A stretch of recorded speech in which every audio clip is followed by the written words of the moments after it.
కథనాలకు కర్నూలు అధికార యంత్రాంగం స్పందించింది. నగర శివార్లో ఉన్న గార్గేయపురం చెరువు ఆక్రమణపై చర్యలకు ఉపక్రమించారు. ఇటీవల బిగ్ టీవీలో ప్రసారమైన కథనాలకు ఇరిగేషన్, రెవెన్యూ శాఖలకు చెందిన ఉన్నతాధికారులు స్పందించారు. బత్తులో వెంచర్ ఆక్రమణలపై ఆరా తీశారు. సర్కారు వేసిన రోడ్లను చెరిపి అనుమతులు లేకుండా ఇష్టారాజ్యంగా నిర్మించిన రోడ్లు స్వయంగా పరిశీలించారు. గత వైసీపీ ప్రభుత్వ హయాంలో నేతల అండదండలు చూసుకుని ఆక్రమణలకు పాల్పడ్డారనే ఆరోపణలున్నాయి. దాంతో 3 శాఖల అధికారులు కలిసి సర్వే చేశారు.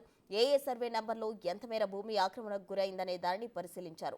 ఈ కబ్జా వ్యవహారానికి సంబంధించి గతంలోనే బత్తుల వెంచర్కు నోటీసులు జారీ చేశారు. అయినా వారి నుంచి ఎలాంటి స్పందన లేదు. త్వరలోనే చర్యలు తీసుకుంటామని చెప్తున్నారు. ఆక్రమణకు గురైన స్థలంలో ఏవైనా నిర్మాణాలుంటే వాటిని కూలుస్తామని అధికారులు చెప్తున్నారు. నగర శివారు సమీపంలో గార్గ్యాపురం చెరువు సర్ప్లస్ ఛానల్ ఏదైతే ఉందో అక్కడ బత్తుల వెంచర్ సమీపంలో అక్రమ నిర్మాణాలు కట్టారనే ఫిర్యాదుతో అధికారులు స్పందించడం జరిగింది. అయితే అధికారులు మనతో ఉన్నారు, వారితో మాట్లాడదాం. సార్ నమస్తే, చెప్పండి. ప్రధానంగా అర్జీదారులు ఈ యొక్క జరిగినటువంటి ఎంక్రోచ్ సంబంధించి ఎలా ఆక్రమణకు గురయ్యాయి, ఏం జరిగింది? సార్ నమస్తే. ఇప్పుడు మనకు ఏదైతే బత్తుల కన్స్ట్రక్షన్స్ ఉందో దీనికి సంబంధించి మనకు రీసెంట్గా రవిశంకర్ గౌడ్ అని ఒక ఆయన వచ్చి పిటిషన్ ఇవ్వడం జరిగింది. ఇక్కడ మేజర్గా 3 సర్వే నెంబర్స్ ఆయన చెప్తున్నారు. సర్వే నెంబర్ 214, 215 అండ్ 702 అనే 3 సర్వే నెంబర్స్ చెప్తున్నారు. సో బేస్డ్ ఆన్ రికార్డ్స్ మేమైతే జాయింట్ ఇన్స్పెక్షన్ చేయడం జరుగుతుంది. మేము రెవెన్యూ డిపార్ట్మెంట్, ఇరిగేషన్ డిపార్ట్మెంట్, అలానే సర్వే డిపార్ట్మెంట్ 3 చేసాం. సో బేస్డ్ ఆన్ రికార్డ్స్ కొన్నిట్లో కాలువ ఉంది, మొత్తం కాదు, బట్ కొన్ని సబ్ డివిజన్స్ అయ్యి వాటిలోని 214/2, 702 అలాగా ఒక 30 సెంట్స్ 40 సెంట్స్ అనే వాటిలో కాలువ అనేది చూపిస్తుంది. సో ఒకసారి మేము రోవర్ సర్వే చేయించి మేము డేట్స్ ఆల్రెడీ ఇచ్చాం, 12th ఒకటి అండ్ ఈరోజు బేసిక్ ఇన్స్పెక్షన్కి అనేది అందరితో ఒకసారి మాట్లాడదామని చెప్పి. సో ఫైనల్గా if it is found that వాళ్ళు ఒకవేళ ఇల్లీగల్ కన్స్ట్రక్షన్స్ ఏమైనా చేస్తే with the help of collector గారు ఫస్ట్ సార్కి రిపోర్ట్ చేయడం జరుగుతుంది. సో ఏదైతే డైరెక్షన్స్ ఇస్తారో బేస్డ్ ఆన్ దట్ మేము ఎంక్రోచ్మెంట్స్ ఒకవేళ రియల్గా బేస్డ్ ఆన్ అవర్ డాక్యుమెంట్స్ ఒకవేళ ఎంక్రోచ్మెంట్స్ ఉంటే రిమూవ్ చేయడం అనేది జరుగుతుందండి.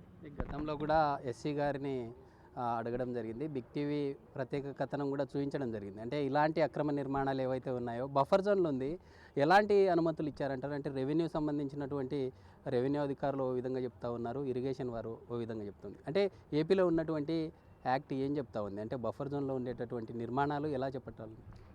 సి అండి, యాజ్ ఇస్ సెడ్ బిఫోర్, నేను కొత్తగా వచ్చాను ఇక్కడ కర్నూలుకి. Before I use to work in Vizianagaram. It's been only 2 months. వచ్చిన తర్వాత ఇక్కడ కర్నూలులో ఎక్కువ ఇలాంటి ఎంక్రోచ్మెంట్ ఇష్యూస్ వస్తున్నాయని విన్నాము. వచ్చిన ప్రతిదీ ఇలాగా విజిట్ చేస్తున్నాం. సో ఈ బఫర్ జోన్లో ఇక్కడే కాదు, ఇంకా బయట చోట్ల కూడా ఇప్పుడు వకెరవాగు అలాంటి చోట్ల కూడా మేము సర్వే చేయిస్తున్నాం. టీమ్స్ని కూడా మేము ఆల్రెడీ వర్క్ చేస్తున్నాం. ముందు ఎప్పుడు నాకు తెలిసి ఇలాంటి టీమ్స్గా ఫామ్ అయ్యి చేసింది అనేది లేదు. సో మాకు ఎంక్రోచ్మెంట్ యాక్ట్ అనేది ఒకటి ఉంటుంది, 1905 ఉంటుంది act. Based on that act ఒకవేళ ఏమైనా ఎంక్రోచ్మెంట్ కానీ జరిగి ఉంటే నోటీసులు ఇస్తాం. Form 1, Form 2 అని ఒక నోటీసులు ఉంటాయి. ఆ నోటీసులు ఇచ్చి రిమూవ్ చేయడం జరుగుతుంది. కొన్ని ఏంటంటే లాంగ్ ఎంక్రోచ్మెంట్స్, అంటే ఈరోజు ఓవర్ నైట్ కాకుండా ఒక 30 yearsగా 40 yearsగా ఎంక్రోచ్మెంట్స్ అనే అలాంటివి ఉంటాయి. సో అలాంటి దాంట్లోని ఏమైనా కన్స్ట్రక్షన్స్ కానీ అలా అయిపోయిన తర్వాత కూడా if we identify then we will submit it to collector గారు. సో ఆ కలెక్టర్ గారికి సబ్మిట్ చేసి దాని మీద ఏమైనా కోర్టు కేసెస్ ఉన్నాయా లేదా అవన్నీ ఒకసారి డిస్కస్ చేసి ఫీల్డ్ స్టాఫ్తో అందరితో మాట్లాడి దెన్ ఫర్దర్గా వెళ్ళాల్సి ఉంటుంది. సార్ ఆల్రెడీ అర్జీదారులు ఇక్కడ ఉండేటటువంటి ప్రాబ్లం క్లియర్గా మెన్షన్ చేశారు. కూడా ఉమ్మడి కర్నూలు జిల్లాలో ఉండే 100 అక్రమ నిర్మాణాలు వెంచర్స్ ఏవైతే ఉన్నాయో అక్రమంగా కట్టారని చెప్తా ఉంది. మనం చూస్తూ ఉన్నాం సర్ప్లస్ ఛానల్ ఏదైతే ఉందో ఇక్కడ ఉండే ఆ కడగం నుండి నేరుగా అక్రమంగా గోడ కట్టారంటూ కూడా ఈ సమీప గ్రామాల వాళ్ళు చెప్తూ ఉన్నారు. ఎందుకు అధికారులు ఈ చర్యలు తీసుకోవడంలో నిర్లక్ష్యం ఉంది? ఇక్కడ వాళ్ళు చెప్పారని కాదండి, ఇప్పుడు మీరు చెప్పినట్టు అదంతా కాదు, అక్కడ మొత్తం కలిపి 214 నేను చెప్పా కదా సర్వే నెంబర్స్. మాకు రికార్డ్స్ బేస్డ్ ఆన్ రికార్డ్స్ మేము వెళ్తాం. మొత్తం లేదు, 214లో 214 సర్వే నెంబర్ 214 సర్వే నెంబర్లో మొత్తం 27 ఎకరాలు ఉన్నాయి. 27 ఎకరాల్లో మనకు ఓన్లీ 34 సెంట్లే మనకు వాగు చూపిస్తుంది. సో ఆ 34 సెంట్లలోనే ఎంక్రోచ్మెంట్ జరిగిందా లేదా అనేది మా డ్యూటీ చూస్తాం. సో అందుకే రోవర్స్ కూడా ఈరోజు తీసుకొచ్చాం, సర్వే జరుగుతుంది. సో అలానే 702 అనేది మన సర్వే, మా ROSR ప్రకారంగా మొత్తం కలిపి 600 ఎకరాలు ఉంది. 600 ఎకరాల్లో అది బ్లాక్ స్ప్లిట్, 136 అనే సర్వే నెంబర్ నుండి బ్లాక్ స్ప్లిట్ అయింది. బ్లాక్ స్ప్లిట్లో కూడా మొత్తం ఒక 300 acresలో దాన్ని సర్వే సబ్ డివిజన్స్ జరిగిన తర్వాత ఒక 20 సెంట్లు ఎంతో వాగు చూపిస్తుంది. ఆ 20 సెంట్లో ఎక్కడ ఉంది అనేది మేము ఐడెంటిఫై చేయాలి. సో మొత్తం వాగు అదంతా 30 ఏకర్స్ 20 ఏకర్స్ వాగు దాన్ని కట్టేశారు అనేది అలాంటిది ఫాల్స్ ఎలిగేషన్స్. ఏవైతే వాగు ఈ 35 సెంట్స్ 15 సెంట్స్ ఉన్నాయో వాటిని మేము ఒకసారి మేజర్గా ఐడెంటిఫై చేసి ఏవైనా వాల్స్ కట్టేటప్పుడు కొంచెం జరిగి ఉండొచ్చు.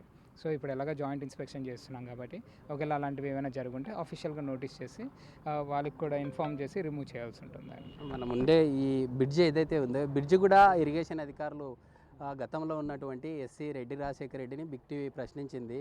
ఎలాంటి మేము అనుమతులు ఇవ్వలేదు, అనుమతులు ఇవ్వకుండా ఇక్కడ నిర్మాణాలు చేపట్టారంటున్నారు. అంటే ఇలా అక్రమంగా చేపట్టినటువంటి వాటిని గతంలో మనం చూస్తూ ఉన్నాం. తెలంగాణలో కూడా హైడ్రా తరహాలో అన్ని కూల్చివేతలు చేస్తూ ఉంది. ఏపీలో ఎలా ఉండబోతుంది? అంటే ఇలాంటి అక్రమ నిర్మాణాల సంబంధించినటువంటి ప్రాంతాల్లో ఈ కొనేటటువంటి ఎవరైతే ఉంటారో అంటే గృహాలు కొనేవారికి మీరు ఏం చెప్పదలుచు? అదే మీరు చెప్పినట్టు మనం ఇక్కడ నించుంది కూడా వాగు ఉండొచ్చాము ఆర్ఎస్ఆర్ బేసిస్ మీద. అది ఏడీ గారు ఇచ్చేంత వరకు మనకు కూడా ఫర్దర్గా తెలియదు. ఒకవేళ ఉంటే then definitely will take action. చెప్పా కదా మనకు ఎంక్రోచ్మెంట్ యాక్ట్ అనేది ఉంది 1905. బేస్డ్ ఆన్ దట్ నోటీసులు వాళ్ళకి ఇస్తాము. 15 డేస్ టైం ఇస్తాం. 15 డేస్ టైంలో వాళ్ళ దగ్గర ఏమైనా డాక్యుమెంట్స్ ఫర్దర్గా ఏమైనా ఉంటే వీళ్ళు క్రాస్ చెక్, అదర్వైజ్ ఏమైనా కోర్ట్ డైరెక్షన్స్ ఏమైనా ఉన్నాయా అనేది కూడా క్రాస్ చెక్ చేసుకొని దెన్ ఫర్దర్గా యాక్షన్ తీసుకోవాల్సి ఉంటుందండి.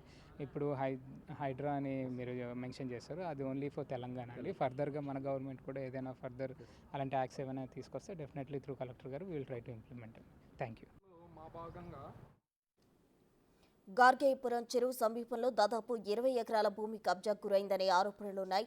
సర్వే నెంబర్ 701-711లో ప్రభుత్వ భూమి ఆక్రమణకు గురైందని రైతులు ఆరోపిస్తున్నారు. నిబంధనలు తుంగలో తొక్కి బత్తుల వెంచర్స్ నిర్మాణాలు చేపట్టిందని వారిపై చర్యలు తీసుకోవాలని రైతులు డిమాండ్ చేస్తున్నారు. గత ప్రభుత్వ హయాంలో ఎలాంటి యాక్షన్ తీసుకోకపోవడంతో రైతులు లోకాయుక్తను ఆశ్రయించారు. చెరువు గట్టు, surplus channel, full tank level, buffer zone నిబంధనలు నిర్మాణాలు చేపడుతున్న బత్తుల వెంచర్పై చర్యలు తీసుకోవాలని కోరారు. చెరువు భూములతో పాటు వంక సమీపంలో ఉన్న 3 బావులను సైతం పూర్తి చేసి యథేచ్ఛగా కాంపౌండ్ వాల్ నిర్మించారనే ఆరోపణలున్నాయి. దాంతో తమ పొలాల్లోకి వెళ్లేందుకు దారి లేక ఇబ్బందులు పడుతున్నామని రైతులు చెబుతున్నారు. ఓ దళిత మహిళ పొలాన్ని కూడా కబ్జా చేసి వెంచర్లో కలిపేసుకున్నారని ఆరోపిస్తున్నారు.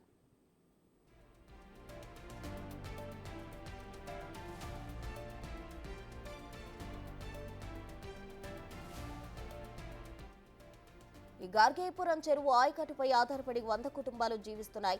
అలాంటి చెరువు వంకలు ఆక్రమణకు గురవడంతో తమ జీవనం ప్రభావం పడుతుందని చెప్తున్నారు రైతులు. భవిష్యత్ తరాల సాగు, తాగునీటి అవసరాల కోసం గార్గేయపురం చెరువును రక్షించాలని ప్రజా సంఘాలు కూడా కోరుతున్నాయి. వీలైనంత త్వరగా బత్తుల వెంచర్పై చర్యలు తీసుకోవాలని డిమాండ్ చేస్తున్నారు. మళ్లీ చెరువును సర్ప్లస్ ఛానల్ను యథాతథ స్థితికి తీసుకురావాలంటున్నారు. ఇరిగేషన్ అధికారులు కూడా ఈ ఆక్రమణలపై త్వరలోనే చర్యలు తీసుకుంటామని చెప్తున్నారు. వెళ్ళే ఈ వాటర్ ఏదైతే ఉందో అందులో కొంత ఆక్రమణకు గురయ్యనే ఆరోపణలతో పాటు ఇటీవల లోకాయుక్తను బాధితులు ఆశ్రయించడం జరిగింది. అయితే రంగంలోకి దిగినటువంటి ఇరిగేషన్ అధికారులు కావచ్చు, రెవెన్యూ అందరూ కూడా జాయింట్ ఇన్స్పెక్షన్ నిర్వహించారు. అయితే మనతో అధికారులు ఉన్నారు. సార్ చెప్పండి, ఈరోజు ఇరిగేషన్ తరఫున మీరు ఎలాంటి ప్రాబ్లం ఐడెంటిఫై చేశారు, ఏం జరిగింది అసలు? మేము యాక్చువల్గా ఇప్పుడు టెంపరీ కాజ్వే అక్కడ కన్స్ట్రక్షన్ చేశారండి. అప్పుడు అధికారులు ఉన్న పర్మిషన్ ఇచ్చిన వల్ల దాన్ని తొలగించడానికి కూడా మేము దాని యొక్క యూనివర్సిటీని క్యాన్సిల్ చేసి వాళ్ళకు నోటీస్ ఇవ్వడం జరిగింది. ఇంకా ఇంతవరకు అతను రెస్పాండ్ కాలేదు కాబట్టి ఫైనల్ నోటీస్ మేము ఇచ్చి రెవెన్యూ వాళ్ళ సహకారంతో దాన్ని తొలగించడం అవుతుంది. అంటే ఇక్కడ ఈ ఇరిగేషన్ అధికారులుగా మీరు ఇక్కడ స్థానికంగా ఒక 3 బావులు ఉండేవి. ఆ బావుల ద్వారా కొంత రైతులకు గతంలో ఉపయోగాలు ఉండేవి. ఆ బావులను కూడా కబ్జా చేశారని చెప్పి రైతులు చెప్తా ఉన్నారు. అదే ఇప్పుడు ఈరోజు జాయింట్ ఇన్స్పెక్షన్ అయ్యిందో వాళ్ళు రెవెన్యూ వాళ్ళ యొక్క రిపోర్ట్ తీసుకొని అవి ఎటువంటి ఏమేమి అక్రమాలు చేయాలో చూసుకొని మా ఇరిగేషన్ సంబంధించిన అన్ని యొక్క ఏమేమి ఎంక్రోచ్ చేసినా దానికి సంబంధించిన నోటీసులన్నీ ఇష్యూ చేయడం జరుగుతుంది. వాళ్ళు ఇచ్చే రిపోర్ట్ బేస్ చేసుకొని మేము వాళ్ళకు నోటీసులు ఇష్యూ చేయడం జరుగుతుంది. అంటే సర్ప్లస్ ఛానల్గా వెళ్ళే అంటే ఈ వెళ్ళేటటువంటి ఏదైతే ఛానల్ ఉందో అందులో ప్రధానంగా మనం చూస్తూ ఉన్నాం. మనం నిలబడినటువంటి రోడ్డును కూడా వేయడానికి మీ నుండి ఇరిగేషన్ సంబంధించినటువంటి అధికారులు ఏదైనా గతంలో అనుమతులు ఇచ్చారా?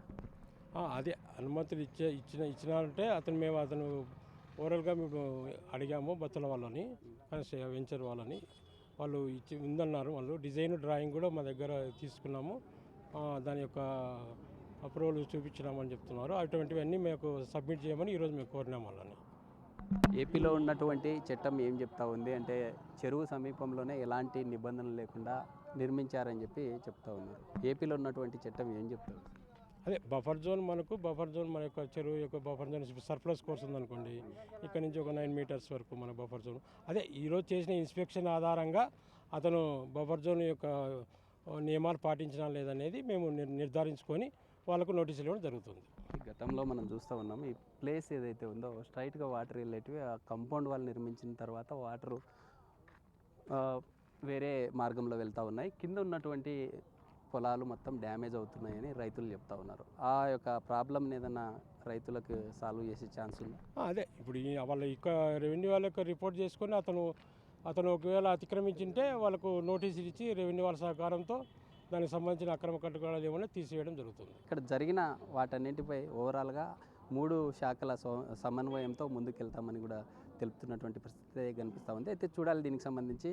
గతంలో కూడా బిగ్ టీవీ అనేక కథనాలు ప్రచురించడంతో రంగంలోకి దిగినటువంటి అధికారులు బత్తుల బ్రదర్స్ కబ్జా కహానీ అనే పేరిట బిగ్ టీవీ కూడా ప్రచురించింది. ఇప్పటికైనా సామాన్యమైనటువంటి ప్రజలకు న్యాయం చేయాలని రైతులు కోరుతున్నటువంటి పరిస్థితి కనిపిస్తుంది. వీడియో జర్నలిస్ట్ రాజుతో శ్రీరామ్, బిగ్ టీవీ, కర్నూలు.